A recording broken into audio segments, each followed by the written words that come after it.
Welcome to the new Cyber Frontier, bringing you the latest news, trends, and hottest topics that focus on advances in cybersecurity and cyber industry economics. Our expert yet down-to-earth hosts make cybersecurity straightforward. They ask the tough questions and make this challenging topic something that everyone can understand. Our candid approach lets guests open up on topics we would all like to see addressed. You can find us on the web at newcyberfrontier.com. That's www.newcyberfrontier.com. Now join today's host as he introduces the topic for today's new Cyber Frontier. Welcome to today's episode of New Cyber Frontier. Today, a special treat. I actually get to have somebody in the studio. With the whole COVID thing, we've almost nixed that entirely. Very rarely do I see another smiling face at the other side. But no stranger to New Cyber Frontier and to the community around this area in Colorado. Senator Kent Lambert is joining us today. Thanks for coming on. Well, thanks, Chris. It's been quite a ride here working with you on several different projects and with New Cyber Frontier. And I think we're really getting some momentum in a lot of different areas, and I'm glad to see that happening. Yeah, and we're here today to talk about one of them, which we'll make a little of an announcement on this show, with kind of continuing on from the work you've done and a lot of the legislation passed when you were an active senator here in Colorado. So on blockchain, and I just got done talking to IEEE, working on blockchain initiatives. There's so many groups seeing that this is beneficial. And here you are 4 years into working on this and really been a champion for the state. And it's just been an amazing ride working along with you as well. But give us a little bit about your background and how we got to where we're at through all the legislation in the state. And sure, and while we're thinking about it, I'm really glad to hear that IEEE is getting on board. They're a great international organization, and the fact that they're realizing that blockchain really has a place in the future, and we ought to be talking about these things, actually flows into the topic today, which is the International Alliance of Trust Chains. So my background, though, I'm a former Air Force officer, went to the Air Force Academy, flew B-52s for a number of years, and then was on the staff in the Pentagon and the Air Force Space Command for a number of years. Did some international intelligence work, and as well as intelligence in the Pentagon and senior leadership in Defense Intelligence Agency, and so I have that whole military background, total of about 34 years in that sector, and then got out of that and got into the political racket and was elected state representative in Colorado Springs for 4 years, and then went into the state Senate. And I guess the highlight of my time really in the Colorado legislature was on the Joint Budget Committee, which really gave us a very, very broad perspective of how the state works, how every department works, and how we pay for it all. Yeah, and as part of that, you pioneered several fronts in technology and moving forward with the technology engagement for citizens and citizens' records, citizens' privacy, accountability in government, even the National Cybersecurity Center, which was founded here in Colorado Springs, that now houses the Space Information Analysis Center. So many things that were started under your tenure. I'm always impressed every time we talk about the full scope of it. But this latest issue, what we're talking about today, International Alliance of Trust Chains, you made that kind of that name announcement. Tell us what that is, and about a minute, and then we're going to break and hear from our sponsors. Okay. The International Alliance for Trust Chains is a new organization. We just chartered it, and we just got a corporate status on it. It's a nonprofit organization, mostly for education and policy. And we've are really starting to feel our way into that, because there's so many different areas where we think a nonprofit organization is able to kind of stand back in a neutral corner and talk about things that are not necessarily commercial, but can start talking to things on an international basis and talk about the academics of public policy. So that's what IATC will be looking at. All right, we're going to take a break here from our sponsors. We'll be right back in a minute. Cyber Resilience Institute helps build strong cyber communities designed to prevent members from attack. Like building a neighborhood watch, it takes coordination and a sharing community to protect our identities and valuables in the virtual world. Typically, we hear that organizations know they need to do something to protect their cyber assets, but don't know where to begin. Let Cyber Resilience Institute help your community create an action plan. Cyber Resilience Institute will build your community or business marketplace so that it is designed to support a collective cyber defense. Contact them for more information at cyberresilienceinstitute.org. Welcome back to New Cyber Frontier. Talked today with Senator Kent Lambert. Talked about a new nonprofit started up here local in Colorado for international policy in relation to trust chains, which the name doesn't have blockchain in it because blockchain is more neutral. Tell us about that decision process, because I know. Well, that's kind of interesting. We call it trust chains because when a lot of people think about blockchain, they immediately think of cryptocurrencies, and you don't have to be a cryptocurrency to store information on a blockchain or use that as a management tool. And what we're trying to do, and this fits into the sort of the vision we've had with the blockchain development community, which we've talked about several times on the program here, as well as, and that's now incorporated just in the last month or so, called Philos BDL, which will be sort of a commercial for-profit arm of the blockchain development community, because they sometimes have to handle money in order to develop a blockchain. The IATC is a sort of a third leg in that stool to do nonprofit types of policy oversight and educational programs. Will be organized actually probably into, it looks like 6 working groups right now. One talking about organizational policy. How do we set this up? How do we turn the lights on in the morning and start the coffee and whatever the organizational structure is going to be. But then we're also looking at some, I guess, more lofty issues. We want to have an educational outreach to this. And as a nonprofit organization, we're actually now licensed in the state of Colorado as an educational organization. And we've already made some contacts with some international groups. When we have sort of a neutral blockchain that ideally it'll be sort of a service or a utility that different kinds of organizations can plug into to use as a blockchain. The commercial side is probably kind of agnostic as to who uses that. It's not our business with a commercial blockchain to figure out exactly, who wants it. It's kind of like using the internet. Do you want to censor everything on the internet or limit it to, certain individuals? That's just really not the design that goes into the internet. But in order to educate people as to what a trust chain can do for them, for storing their data, or to work into new areas of public policy, really gets exciting. And we've talked to some people in Northern Africa, in the Middle East, that could really have some very useful applications and what we would call use cases of how to use a blockchain for things like third world development. For instance, there's a huge concern about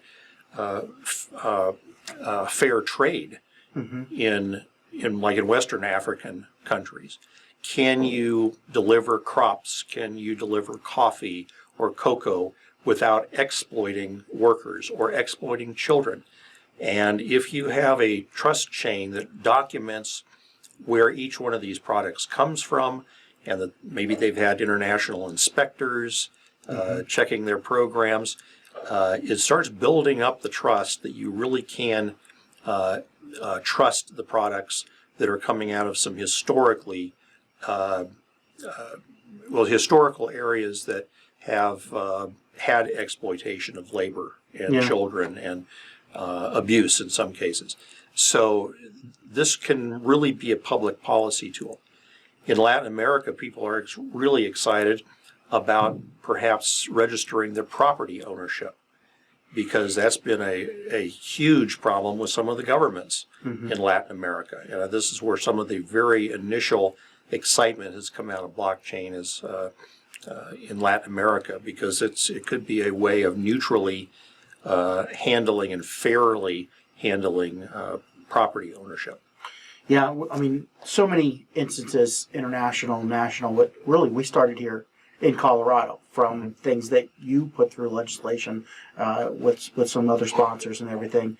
So tell us about Colorado. Where we kind of, that's where IAT is founded. We have our initial members here. What is its purpose with Colorado? With the OIT has some requirements. The Office of Information Technology. Certain programs have been identified. What Colorado's focus is? Yeah, like I say, on the technical side, I'm sure a lot of people could put different kinds of blockchains out there.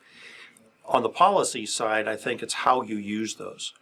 And we know that the state of Colorado has identified, we've heard about 71 different use cases in different departments, whether it's integrity in voting, whether it's the integrity of your money as it goes through the Department of Revenue, the integrity of healthcare records. Integrity is a very, very key part of government and privacy. The same, I guess, is the flip side of integrity too. That we're basically stewards of public privacy and the integrity of our money, of our resources, and so forth. When you have a trust chain and you document, every little transaction that goes on, and it's immutable and it's non-disputable. If somebody, let's say a corrupt official says, well, I'm going to, I don't know, make something up. Okay, I'm going to fly to Hawaii on vacation this year and use government money to do it. Well, the trust chain might catch that if it's not approved, and if it is approved, you actually know who has approved it. So there's a lot more accountability and transparency in a secure trust chain like that. So there's hundreds, I think, of different applications in government for that type of integrity to get into the system. Yeah, and I think what your involvement with the state and everything gave us a lot. And having worked with the group is, it's actually a lot of it's my dissertation work in blockchain is how does we set up a governance. But it gave us a lot of insight to know what pieces we needed. We had a state to look at. We had a Department of Regulatory Affairs that governs licensing, that governs credentials, Department of Education, which governs teacher records and transactions and things for teacher certifications and whatnot. And Department of Motor Vehicles is a big push to get sovereign identities, digital sovereign identities into people's hands, into operation. But having this framework and saying, okay, in order to develop something that works as a governed blockchain, we need to have a model. And having the state as a model was very effective at identifying the pieces. And now, 30-some pieces that we know are governed that have to be put together by the state have already been identified and rolled into the International Alliance of Trust Chains, saying, okay, here's the things you have to make decisions on, and it's be an open policy. So tell us about that connection and things that we're currently looking at for those governance pieces. Again, I'd make a little contrast there, because if you're a for-profit company, you have your company secrets, you have your technological secrets, you have your intellectual property, and that's really maybe not anybody's business except for that commercial company that's building a tool. When you get into what we call a neutral governance organization, you want to have confidence that maybe the commercial side of that is not has some oversight for the first place over conflicts of interest and things like that. But we also have to identify those use cases, those instances of either government action or commercial action, how they're doing that, how do you keep that ethical? And we've initially called it a neutral governance organization, not having the proper noun yet. And then as we were forming this, we decided that the International Alliance of Trust Chains was pretty descriptive on what we're trying to do. Because of the technology that we expect to have available, we think this is scalable. It'll be a scalable blockchain type concept that could go worldwide, very much like the internet. And we're using the internet as a model for how to build that out. But with that type of outreach, it requires a lot of coordination with a lot of different regions within the United States and potentially a lot of different countries and regions around the world. Mm-hmm. So jurisdictional controls become a big thing. Jurisdictional identification, what are the laws and regulations if you're going to have a relationship with a country in Asia or Africa or Europe. We've seen already within things like cryptological security that sometimes Europe is a lot more, let's say, aggressive about controlling technology than they are in the United States.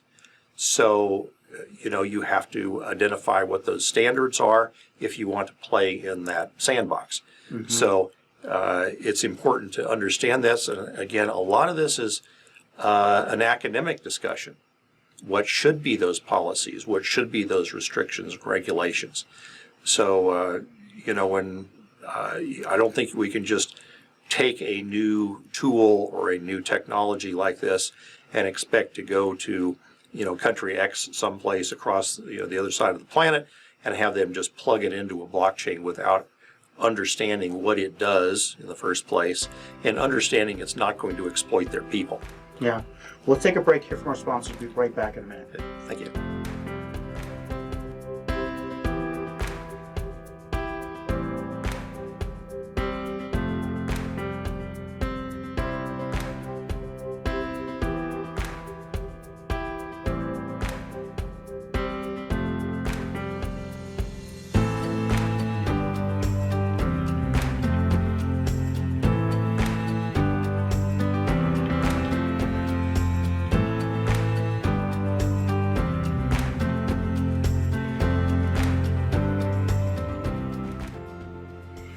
So welcome back to New Cyber Frontier. Today talking to Senator Kent Lambert. And one of the things I have in my notes is talk to us about the charter of this organization. What are they responsible for? Well, the charter, first of all, we have 6 voting board members, and I think that tells us quite a bit about the charter. Sort of the founding organization for this is Blockframe Incorporated. And, in full disclosure, you and I are members of that organization. We are sort of the senior leadership, senior officers of Blockframe, which is more of a logistics security type of company. But in order for Blockframe to be effective, we've also discovered that we need a blockchain to help facilitate the outreach of what we're trying to do in security of supply chains and Internet of Things and things like that. So we developed the blockchain development community, which is now branching off into a commercial for-profit type of organization called Philos BDL to handle any kind of money or finances on that side. But we've also recognized we need a neutral governance organization and one that can kind of get the word out there and talk about academic and public policy issues.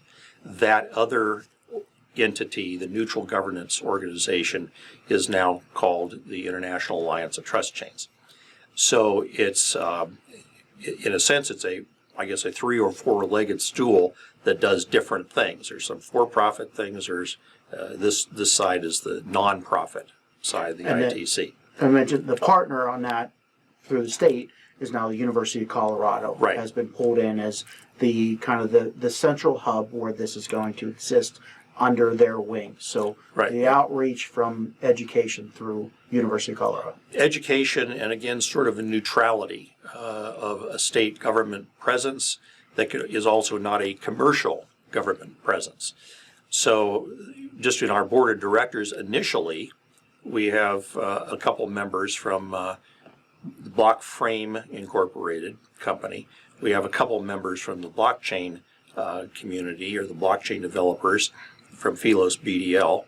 And then we have 2 members from UCCS, University of Colorado, Colorado Springs, which also gives that academic and public policy and state government presence. Now that's sort of the initial board members. That may change in the future, but those 3 groups have been, I would say, seminal to the development of the entire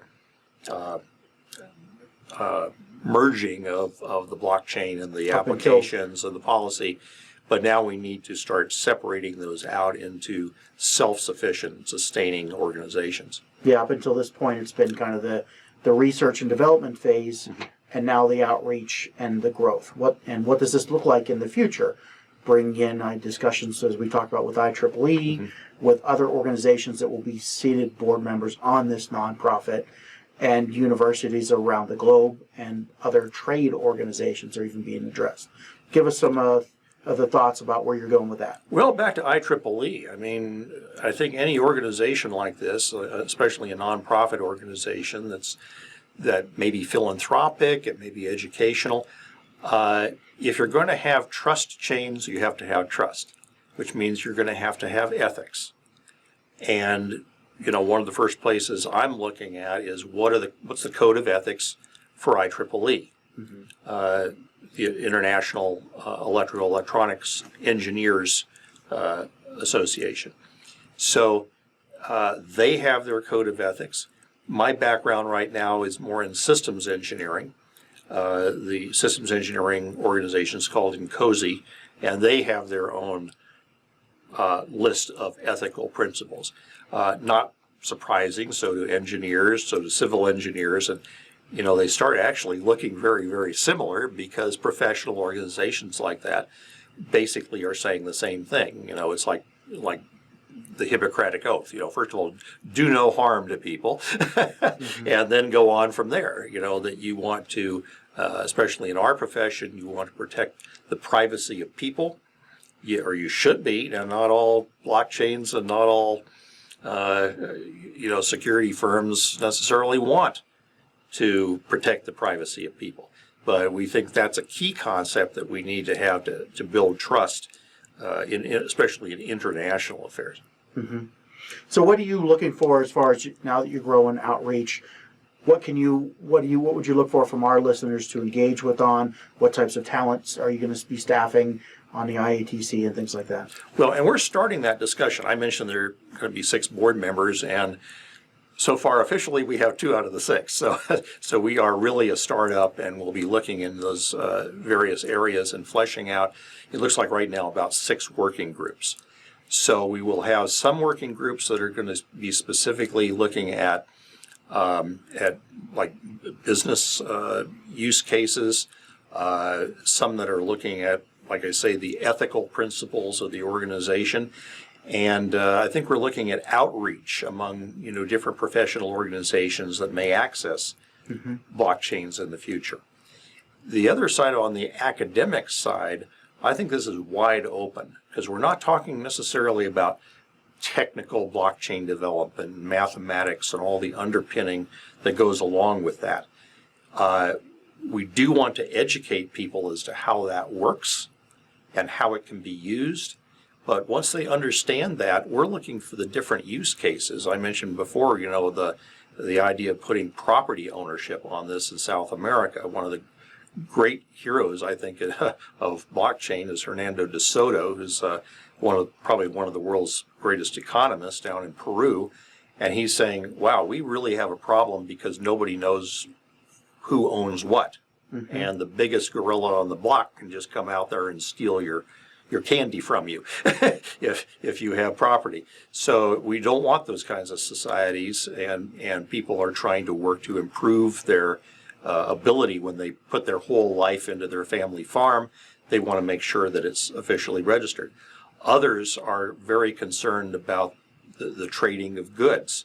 Can you trust when you're in France or Germany and you want to order, a crop from like a Western African country? Can you do that and still be assured and guaranteed that, some sort of slave labor or exploited labor or children or something are not involved in that process? So you actually, in a sense, a blockchain or a trust chain can be used to actually sell ethics, that can sell an ethical process. And that's a huge development, because it can be audited. It can be, the whole chain of custody of products and how they were developed can be recorded immutably on a blockchain, and people can have transparency and oversight about how those processes work. And over time, this will, I think, really help people do their business, get their education, things like that. Even recording grades in school. Mm-hmm. You don't want Ferris Bueller or somebody breaking into your, I'm using Matthew Broderick, but, from War Games, I think it was, breaks in and changes his grade because he can do it. You don't want to have systems that have, low levels of integrity like that. When somebody has earned something, you want to be able to record that with high confidence that it's accurate, that it's correct, that the people handling your personal healthcare data are really authorized to do so. And if they're not authorized to do so, why are they touching it? So having a sort of a neutral referee to do that is very, very important. So we're looking for use cases. We're looking for people around the world who would be interested in, for instance, maybe writing, we may be starting academic articles. Eventually, we may start our own journal of trust chain types of things. I think this is getting to be more popular, maybe a subject in the academic world. Mm-hmm. And, at the level where people are working on doctorates, or looking at dissertations, or we already have identified some of them. But this could be, the academic opportunity for higher level research and higher level publishing is just infinite in this area. Yeah. And it could be economics, it could be social benefits, it could be anything it doesn't have to be technical. The technical side is there too. Yeah. But how it's used is very important. One of the things I know that we haven't really talked about yet today, but the economic, you mentioned a couple times, the economic impact. Things that have been identified in the process of putting together IATC were more along the lines of, we thought it was going to be governance, policy, laws, whatever. But now when you require a certain demographic of people to be on a blockchain or distributed ledger or a whole program within the state, now you have everybody's economic information together in one place. So a big part of what the International Alliance of Trust Chains was really about was to determine how those things are used, who would have access to them. They can't be all just public for everybody to see, but at some point they have to be usable. So those determinations of economics and economic indicators now that are created as a byproduct of distributed ledger, who has access to them? Well, being in state government for 12 years at the state legislature, if people don't realize it, we know where you live. We know everything about you. We know everything from your kindergarten records through your college records. We know what your tax records are. We know what kind of car you drive. Now, does the public really want state government to have that kind of inclusive control? Because if you can measure something, you can control it, unfortunately. Mm-hmm. And, how far do you trust the government to do that? Or how far do you trust, a social media firm with your data? Or just another subcontractor to the government that might have access to And we're talking, the big five, the Amazon and the Google and the Facebook and everything else. And everybody knows that, they collect a lot of data through their in-home devices and everything like that. The big issue this month is TikTok, because I guess there's concern that, foreign governments can get your facial recognition data and then become you or exploit you. That is not a good thing for a government to do or for even a private firm to do. So, we need to have those kinds of safeguards. And, we've had another conversation with somebody who's an expert in virtual and extended reality. If you go into a virtual reality environment, how much data are they really recording of you, even your body movements and things like that. So people should be very, very concerned about the public policy of this. And I think the academic arena is one way of documenting these problems and hopefully applying some ethical principles to, keep them on the right track. And I think those types of discussions are things that we have to have, and I think the International Alliance of Trust Chains will help maybe expedite that discussion, not just within the academies and the universities in the United States, but get beyond just Colorado, get beyond, and we've already made contacts with several other states just in our local things, but like New Cyber Frontier. I hope people are listening to this and are interested in this and I guess they can contact IATC through info at ia-tc.org. Yes, info at IATC. IA-tc.org. Okay, So, and then Senator Lambert is the president of this new organization, and he has a team working on different things. Will definitely direct you to the right place. But anybody looking to get involved with not only the policy, the social aspect, the legal, but just a new technology that's exploding that could be as big as the internet in the future. An internet of trust chains. Almost, yeah, exactly, and maybe almost as helpful would be feedback to New Cyber Frontier, because this is a discussion that I would expect we're going to be able to, maybe subdivide into sub-discussions and facilitate through New Cyber Frontier, because we have a mutual interest in getting out the word of how blockchains and cybersecurity and these things work together in a uniform way and apply them to the world's problems. Yeah. Well, thank you so much for joining today. We're kind of running on time here, but we'll definitely have more on this in the future. Anybody looking to get involved, reach out to Senator Lambert at info at ia-tc.org. Have a good day. Thank you for listening to New Cyber Frontier. Remember to follow or like our post and circulate each new show to your networks. We keep you informed, bring you the latest news, explore new trends, and find the hottest topics. With New Cyber Frontier, you don't have to be a computer or cybersecurity expert, just get plugged in. We encourage you to get involved. Tell us what topics interest you and join our mailing lists. You can find us on the web at www.newcyberfrontier.com. That's newcyberfrontier.com. Check out our previous interviews and please let us know if there are any topics that you would like to hear discussed. See you next time on New Cyber Frontier.